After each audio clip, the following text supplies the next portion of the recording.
നമസ്കാരം, കൊട്ടാരക്കര മീഡിയയിലേക്ക് സ്വാഗതം. നേപ്പാളിൽ ആളിപ്പടർന്ന് JNC പ്രക്ഷോഭം. പാർലമെന്റ് മന്ദിരത്തിന് തീയിട്ട് പ്രക്ഷോഭകാരികൾ. സാമൂഹിക മാധ്യമ നിരോധനത്തിനെതിരെ പ്രക്ഷോഭകാരികൾ നടത്തിവരുന്ന പ്രക്ഷോഭം രൂക്ഷമാകുന്നു.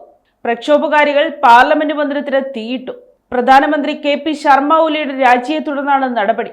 പ്രക്ഷോഭം രൂക്ഷമാകുന്ന സാഹചര്യത്തിൽ പാർലമെന്റ് മന്ത്രിമാരെ സൈന്യം സുരക്ഷിത കേന്ദ്രത്തിലേക്ക് മാറ്റി.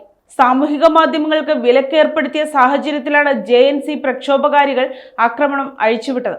ആക്രമണം അതിരുവിട്ട സാഹചര്യത്തിൽ പാർലമെന്റ് മന്ത്രിമാരുടെ സ്വകാര്യ വസതിയടക്കം പ്രക്ഷോഭകാരികൾ ആക്രമിച്ചു. 19 പേരാണ് JNC പ്രക്ഷോഭത്തെ തുടർന്ന് കൊല്ലപ്പെട്ടത്. നൂറുകണക്കിന് ആളുകൾക്ക് പരിക്കേറ്റിട്ടുണ്ട്. കാഠ്മണ്ഡുവിലെ വിമാനത്താവളം താൽക്കാലികമായി അടച്ചിരിക്കുകയാണ്. സൈന്യം നിയന്ത്രണം ഏറ്റെടുത്തിട്ടുണ്ട്. കൂടാതെ ദില്ലിയിൽ നിന്ന് കാഠ്മണ്ഡുവിലേക്ക് പുറപ്പെട്ട വിമാനം തിരിച്ചുവിട്ടതായി അധികൃതർ അറിയിച്ചു. ബലേന്ദ്ര ഷാ എന്ന റാപ്പറാണ് പ്രക്ഷോഭകാരികളുടെ നേതാവ്. സമൂഹ മാധ്യമങ്ങളിൽ അദ്ദേഹത്തെ അനുകൂലിച്ച പോസ്റ്റുകൾ നിറയുകയാണ് ഇപ്പോൾ. നേപ്പാളിൽ ഇനി ആര് എന്ന ചോദ്യത്തിന് JNC നൽകുന്ന പേര് കാഠ്മണ്ഡു മേയർ ബലേന്ദ്ര ഷായുടെ പേരാണ്.